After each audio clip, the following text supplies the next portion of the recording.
আচ্ছা, ইমামের সব আছে, কোরআনের হাফেজ, মাথায় টুপি আছে, গায়ের ভিতরে জুব্বা আছে, শুধুমাত্র ইমামের দাড়ি নাই, নামাজ পড়তে দেবেন? কথা বলেন, আপনারা পড়তে দেবেন? একজন ইমামের শুধুমাত্র একটা সুন্নতের ঘাটতি, তার মুখের ভিতরে দাড়ি নাই কিংবা মাথার ভিতরে টুপি নাই, তাকে আপনি নামাজ পড়াতে দিবেন না, নেতৃত্ব দিবেন না, ইমামতি দিবেন না। এই ইমাম সাহেব কয়টি গড়ের তিনি নেতৃত্ব দেবে? হয়তো 70 গড় কিংবা 80 গড় কিংবা 100 কিংবা 150 গড়। 150 গড়ের নেতৃত্ব দিবে যিনি, যে ইমাম সাহেব, তার যদি মাথা থেকে পা পর্যন্ত সুন্নতের একটি যদি ঘাটতি যদি থাকে, আপনি তাকে নেতৃত্ব দেবেন না। আর একজন মেম্বার তাকে বানাবেন, ওই মেম্বার 3000 লোকের তিনি নেতৃত্ব দিবেন, তার মুখের ভিতরে দাড়ি আছে কিনা, তার গায়ের ভিতরে জুব্বা আছে কিনা, তার দেহের ভিতরে কোরআন আছে কিনা, কোরআন দিয়ে সমাজ চালাতে পারবে কি পারবে না, এরকমটি দেখা আমাদের দরকার আছে না নাই? চিৎকার দিয়ে বলতে হবে, দরকার আছে না নাই? কিন্তু আমাদের সমাজে মানুষ পাগলামি করে এমন একজন লোককে নেতার আসনে বসায়, যেই ব্যক্তির ভিতরে কোরআন নাই। আল্লাহ পাক বলেন, কোরআন দিয়ে ফয়সালা করে না যারা, তারা হচ্ছে কাফির, তারা হচ্ছে ফাসিক, তারা হলো জালিম। এবার আপনারা বলেন, কোরআন দিয়ে ফয়সালা করে না যারা, তারা কাফির, ফাসিক, জালিম, এইটা কি মোল্লার কথা না আল্লাহর কথা? জোরে বলেন, এই কথা কার? প্রিয় ভাইয়েরা, এই জন্য আমরা যাদেরকে নেতৃত্ব দেব, তারা যেন সমাজটাকে সমুজ্জ্বল করে, উজ্জ্বল নক্ষত্রের মতো তারা সমাজ চালাতে পারে, এমন নেতা আমরা সামনে সেটিং করতে চাই। রাজি আছি ইনশাআল্লাহ? মরণেরই কথা মানুষ স্মরণ করোনা,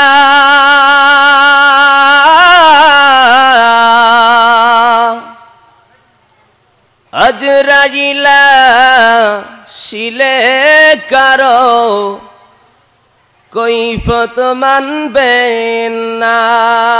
মরণেরই কথা মানুষ, মরণেরই কথা মানুষ স্মরণ করোনা,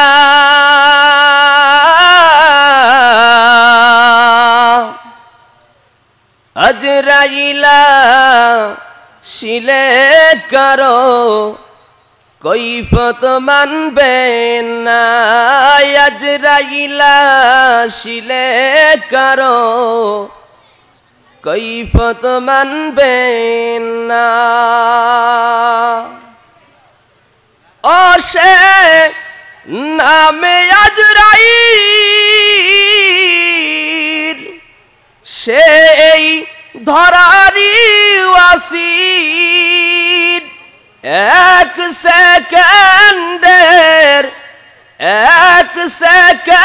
সেকেন্ডের সময় দেবে না।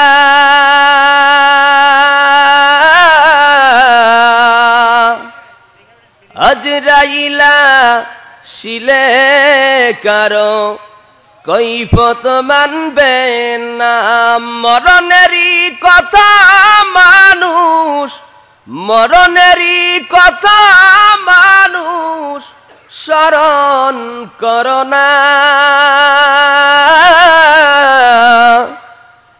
আজরাইলা শিলে কারো কৈফত মানবেন না, আজরাইলা শিলে কারো কৈফত মানবেন না।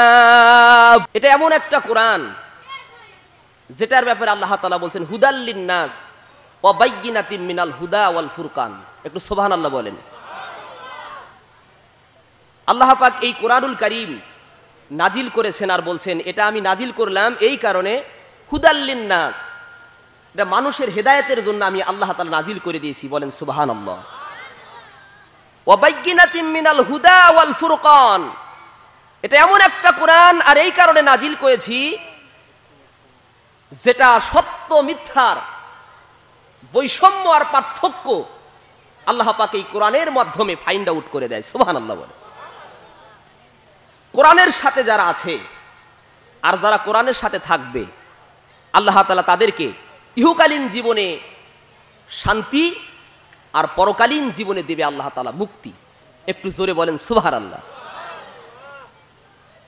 আপনারা যারা মাহফিলে এসে বসতে পেরেছেন, আল্লামা ইমামে কুরতুবী রহমাতুল্লাহ আলাই, আল্লামা পানিপন্থী রহমাতুল্লাহ আলাই, ইমামে তাফতাজানি রহমাতুল্লাহ আলাই বর্ণনা করেন, বান্দা যখন কোরআনের ময়দানে কোরআন শোনার জন্য যখন বসে যায়, এই 3 ইমাম ঐক্যমত পোষণ করে বলেছেন বসে যাওয়ার সঙ্গে সঙ্গে আল্লাহ পাক রব্বুল আলামিন বান্দার জীবনের সকল প্রকার সগীরা গুনাহ আল্লাহ মাফ করে দেয়।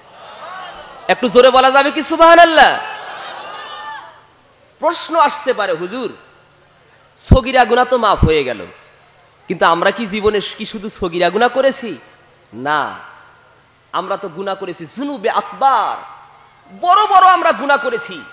মিথ্যা কথা বলা কবিরা গুনাহ, পরের হক নষ্ট করা কবিরা গুনাহ, রাষ্ট্রের ভিতরে জুলুম চালানো কবিরা গুনাহ, আলেমদেরকে কারাবন্দী করা কবিরা গুনাহ, আলেমদের সাথে বেয়াদবি করা কবিরা গুনাহ, জমি একজনের জমি আরেকজনের নামে রেকর্ড করার নাম হচ্ছে কবিরা গুনাহ, মাতাব্বরির প্যাচ লাগায়া অন্যের সম্পদ অন্যের টাকা নিজের পকেটে ভরার নাম হচ্ছে কবিরা গুনাহ। এবার আমি যে কয়টার কথা বললাম, এবার আপনারা বলেন এই সমস্ত গুনাহ সমাজের মধ্যে আছে না নাই? আসতে বলবেন না আছে না নাই? এই সমস্ত গুনাহ থেকে মাফ পাওয়ার জন্য ইমামে কুরতুবী রহমাতুল্লাহ আলাইহি বলেন, ও যুবকেরা তোমাদেরকে বলছি, তোমরা যারা রাস্তায় দাঁড়িয়ে অন্য নারীরা, আমার মায়েরা, আমার বোনেরা, কলিজার টুকরা বোনেরা মাহফিলে আসবে এই চিন্তা ভাবনা করে তোমরা রাস্তায় দাঁড়িয়ে আসো, আর অন্য নারীর দিকে, বেগানা নারীর দিকে তুমি চেহারা তাকিয়ে তোমার চক্ষুটাকে শীতল করতে চাও রাস্তায় দাঁড়িয়ে, খোদার কসম করে বলছি, একটা মুরগির পাখনার নিচে যেরকম ডিম থাকলে ওই ডিমগুলো যেরকম ফুটে যায়, বাদবাকি ডিমগুলো যেরকম বাউ আন্ডা বা পচা ডিম হয়ে যায়, অনুরূপভাবে যারা যেই যুবকেরা কোরআনের মাহফিলে বসতে পেরেছে, এরা আল্লাহর কোরআনের চাদরের নিচে তারা বসতে পেরেছে, বলি সুবহানাল্লাহ। আর তোমরা যারা বসতে পারো নাই, দাঁড়িয়ে দাঁড়িয়ে যারা দেখছো, তোমাদেরকে বলছি, ওই মুরগির পাখনার বাহিরে যেই ডিমগুলো যেরকম পচা এবং বাওয়ান্ডা, অনুরূপভাবে বাড়ি থেকে বাবাকে মাকে বলে মাহফিলের কথায় বলে এসেছো, তুমি মনে করেছো সোয়াব পেয়ে যাবা, পাবা না, বরং তুমি পচা আন্ডা আর বাও আন্ডার মতো তুমি নষ্ট হয়ে যাবা। চিৎকার দিয়ে বলতে হবে ঠিক কিনা? একটু জোরে বলতে হবে ঠিক না ঠিক? কোরআনের মাহফিল গুলো দেওয়া হয়, কোরআনের মাহফিল আর ইসলামের মাহফিল গুলো দেওয়া হয় এই কারণে, যাতে করে যুবকেরা, তরুণেরা ইসলাম বুঝতে পারে, কোরআন বুঝতে পারে, দ্বীন বুঝতে পারে। অথচ সেই যুবকেরা কোরআনের ময়দানে না আসে, রাতের বেলায়ও তারা কিছু কিছু জায়গা থেকে এরকম কথা আসে যে ওয়াজ মাহফিলে গিয়েও তারা একটা মেয়েকে রাখি তারা প্রেমের প্রস্তাব পর্যন্ত দেয়। নাউজুবিল্লাহ বলবেন না? আমি তো এটাই লক্ষ্য করছি। আমি জানি বালিয়ামারির যুবকেরা অত্যন্ত ভদ্র এবং নরম মানুষ, ঠিক না ঠিক? আর এই যুবকরা যদি আজকে ভদ্রতার পরিচয় যদি দিতে না পারে, এটি আমাদের জন্য লজ্জাজনক এবং দুঃখজনক। আমি সকল যুবককে উদ্দেশ্য করে বলছি, তোমরা কোরআনের মাহফিলে এসে যাও, আল্লাহ তাআলা তোমাদের আসবার তৌফিক দান করুক, সকলে বলি আমিন।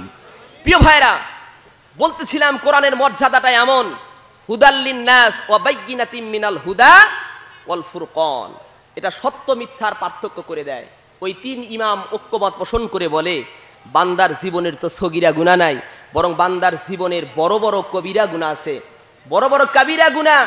বলেছে ওই সমস্ত লোকেরা যদি মাহফিলের শেষ পর্যন্ত বসতে পারে আর আল্লাহ তাআলার কাছে যদি 2 চোখের পানি ফালায়া কাঁদতে পারে আর বলে, আল্লাহ আমরা জীবনে অন্যায় করেছি, গুনাহ করেছি, তুমি আমাদেরকে মাফ করে দাও, ওই 3 ইমাম ঐক্যমত পোষণ করেছে বান্দার জীবনের সগীরা কবিরা যত গুনাহ আছে সকল গুনাহই আল্লাহ মাফ করে দেয়। একটু জোরে বলা যাবে কি সুবহানাল্লাহ? এজন্য আমি আপনাদের কাছে জানতে চাই, আপনারা শেষ পর্যন্ত থাকবেন তো ইনশাআল্লাহ? আল্লাহ তাআলা সকলকে থাকার জন্য তৌফিক দান করে, বলেন আমিন। প্রিয় ভাইরা, আজকে যেই তারিখে আমরা মাহফিল করতে পেরেছি, যেই তারিখে আমরা মাহফিলে বসেছি, আজকের এই তারিখটা হচ্ছে 14 তারিখ, ফেব্রুয়ারি মাসের 14 তারিখ। 14 তারিখ সারা বিশ্বব্যাপী, ভালো করে কান লাগান, এই 14 তারিখ সারা বিশ্বব্যাপী একটা দিবস নাম, যেই দিবসের নাম হচ্ছে বিশ্ব ভালোবাসা দিবস। সারা বিশ্বের ভিতরে ভালোবাসা দিবসের নামে বেহায়াপনা আর নির্লজ্জতা ছড়াইয়া দিয়া আমার তরুণকে, আমার যুবককে, যুবতী নারীদেরকে ইসলামের বিপরীতপূর্ণ কাজ করাইয়া অবাধ মেলামেশার একটা সুবর্ণ সুযোগ করে দিয়েছে, বলেন নাউজুবিল্লাহ। আমার প্রিয় ভাইরা, আপনারা বলেন তো দেখি, একজন মুমিনের ভালোবাসা কি শুধুমাত্র একটা তারিখ বা একটা দিন নির্ধারিত করে কি ভালোবাসা হয়, না দৈনিক ভালোবাসা হয়? কথা বলেন। আমাদের ভালোবাসা প্রত্যেক দিন আছে না নাই? বলেন, জোরে বলেন, প্রত্যেক দিন আছে না নাই? আমাদের মায়ের প্রতি, আমাদের বাবার প্রতি দৈনিক সন্তানের ভালোবাসা থাকার দরকার আছে না নাই? আল্লাহর প্রতি দৈনিক এবং সব সময় আমাদের অন্তরে আল্লাহর ভালোবাসা হৃদয় আছে না নাই?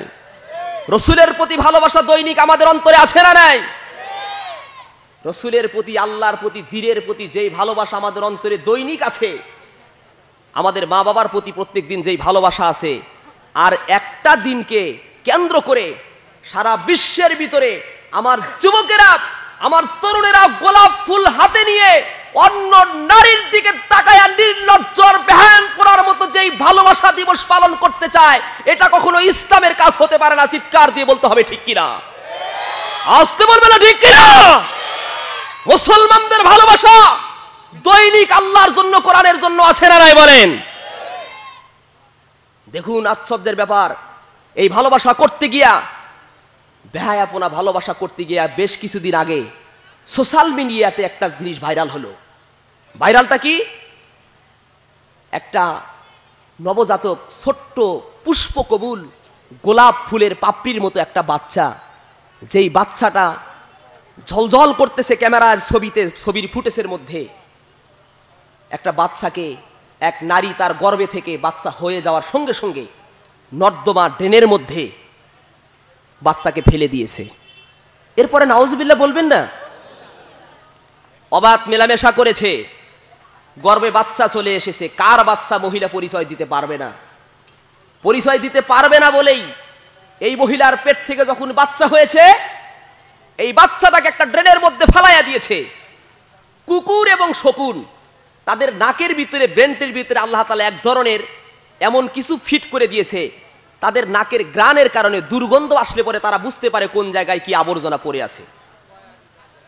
দেখুন প্রিয় ভাইরা, যখন সেই কুকুর তার নাক দিয়ে শুকতে শুকতে ওই বাচ্চাটাকে একজন মহিলা ফেলে দিয়েছে ড্রেনের মধ্যে, সেই বাচ্চাটাকে একটা কুকুর সেখান থেকে কামড় দিয়ে ধরে, এই গর্দনার এই জায়গাটাতে কামড় দিয়ে ধরে বাচ্চাটাকে উঁচু করে রাস্তার মধ্যে নিয়ে এসেছে।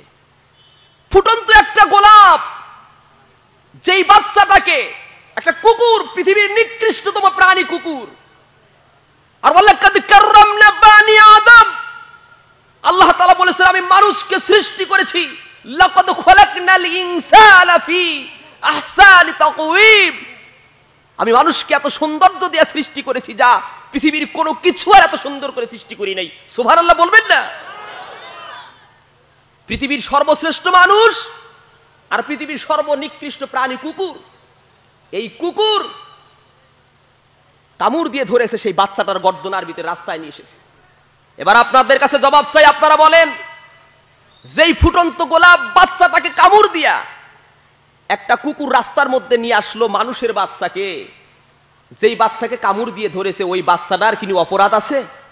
কথা বলেন না কেন? আপনার অপরাধ আছে? অপরাধ কার? অপরাধ তো ওই সমস্ত পুরুষ আর নারী, যেই নারী অবাধ মেলামেশা করার সুযোগ করে দিয়েছে আর একজন কুকুরের চাইতেও নিকৃষ্ট প্রাণী মানুষ, যেই মানুষটা ওই মহিলার সাথে, ওই বোনের সাথে অবৈধ মেলামেশা করে বাচ্চা গর্ভে আসার পরে নিজের পিতৃত্বের পরিচয় দিতে পারে না। এবার আপনারা বলেন, ওই মানুষের চাইতে নিকৃষ্ট মানুষ আল্লাহর জমিন আর একটাও হতে পারে নাকি? আসতে বলবেন না হতে পারে? কি অপরাধ বাচ্চার! অথচ একটা বাচ্চার জন্য কত মানুষ কান্না করে, একটা ছেলে চায়, একটা মেয়ে চায়, অনেক মানুষ বাচ্চা পায় না। এরকম আছে না নাই বলেন? এই জন্যই তো আব্দুল কাদের জিলানী রাহমাতুল্লাহি আলাইহি, আব্দুল কাদের জিলানী রাহমাতুল্লাহি আলাইহি একবার একটা কুকুর, আব্দুল কাদের জিলানী রাহমাতুল্লাহি আলাইহি রাস্তা দিয়ে যাইতেছে,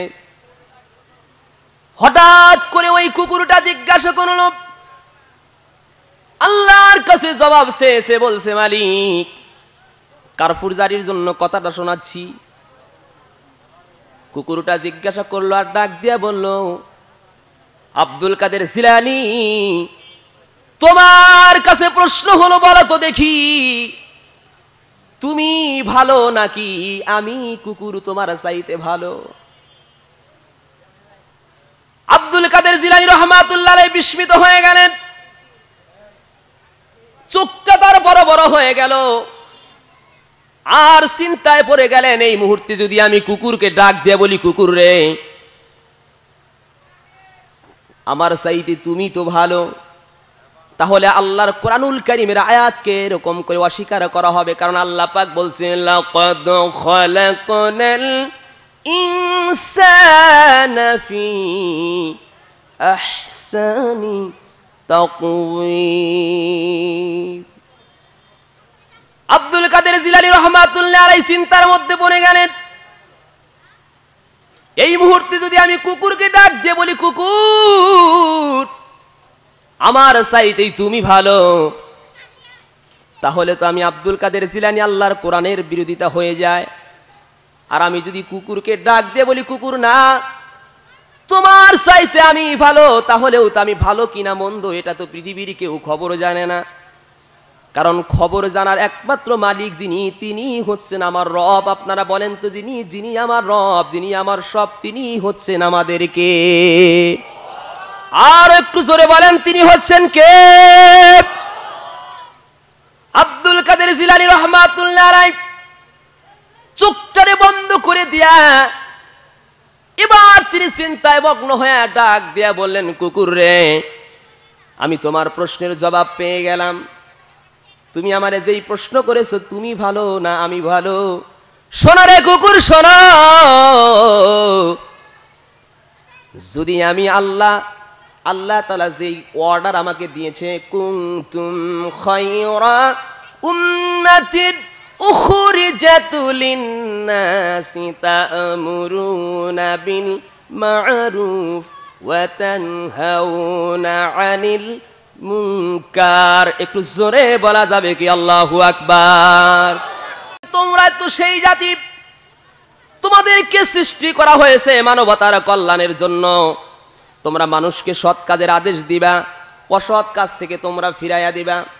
কুকুরে শোনো, আল্লাহর কুরআনুল কারীমের আয়াত অনুযায়ী আমি যদি আল্লাহর অর্ডার মানতে পারি, তাহলে আমি তোমার চাইতে শুধু ভালো না, বরং আমি হলাম সব চাইতে ভালো, আমি হলাম সর্বোত্তম জাতি। একটু জোরে বলেন সুবহানাল্লাহ। এবার কুকুরকে ডাক দিয়ে বললে, কুকুরে শোনো, যদি তুমি আমাকে যে প্রশ্ন করেছ, আমি যদি আল্লাহর কাজ করতে না পারি, কোরআন যদি মানতে না পারি, ইসলাম যদি মানতে না পারি, আল্লাহর দেওয়া বিধান যদি মানতে না পারি, আল্লাহর ভাষায় আল্লাহ রাব্বুল আলামিন বলছেন, ওয়ালাকাদ জারানা লিজাহান্নামা কাসীরাম মিনাল জিন্নি ওয়াল ইনস লাহুম কুলুবুন লা ইয়াফকাহুনা বিহা। আল্লাহ রাব্বুল আলামিন বলেন, আল্লাহ রাব্বুল আলামিন বলেন, কিয়ামতের কঠিন মুসিবতের দিন আল্লাহ পাক অধিকাংশ জিন এবং ইনসানদেরকে আল্লাহ পাক জাহান্নামের আসামি বানায়া দিবে। কারণটা হলো, তাদের অন্তর দিয়েছি বুঝবার জন্য, ক্ষমতা দিয়েছি, মন দিয়ে তারা বোঝে নাই, হৃদয় দিয়েছি বুঝবার জন্য। পৃথিবীর সব কিছু বুঝেছে, আল্লাহর কোরআন বোঝে নাই, দিন বোঝে নাই, ইসলাম বোঝে নাই। আমি যদি এটা না বুঝে যদি আমি আল্লাহর বিরোধিতা করি, তাহলে কুকুরে তোমার চাইতে আমি নিকৃষ্ট জাতিতে পরিণত হয়ে যাব। একটু জোরে বলা যাবে কি নাউজুবিল্লাহ? আমার প্রিয় ভাইয়েরা, এখান থেকে বোঝা গেল যেই জাতি পৃথিবীর সর্বশ্রেষ্ঠ জাতি হইবার পরেও একজন নারীর সাথে অবাধ মেলামেশা করে বাচ্চাটাকে অ্যাবর্শন করে দিয়া রাস্তার ভিতরে ফালায়া দিতে পারে, ওই জাতি, ওই মানুষটা কুকুরের চাইতেও নিকৃষ্ট হয়ে গেছে। চিৎকার দিয়ে বলতে হবে ঠিক কিনা? একটু জোরে বলেন ঠিক না ঠিক? এজন্য যুবকেরা ইসলাম বুঝতে হবে, কোরআন বুঝতে হবে। দিনে মজলিসে এসে বন্ধুত্ব করতে হবে প্রিয় মানুষদের সঙ্গে। একটু জোরে বলেন সুবহানাল্লাহ।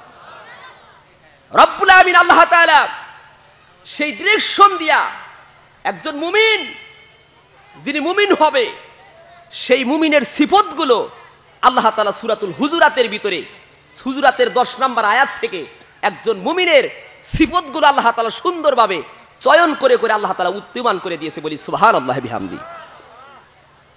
আল্লাহ রাব্বুল আমিন বলেন,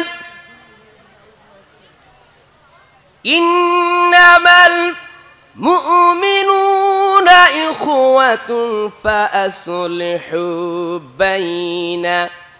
বাইনা আখওয়াইকুম ওয়াত্তাকুল্লাহা লাআল্লাকুম তুরহামুন। একটু জোরে বলা যাবে কি আল্লাহু আকবার? আরো একটু জোরে বলা যাবে কি আল্লাহু আকবার?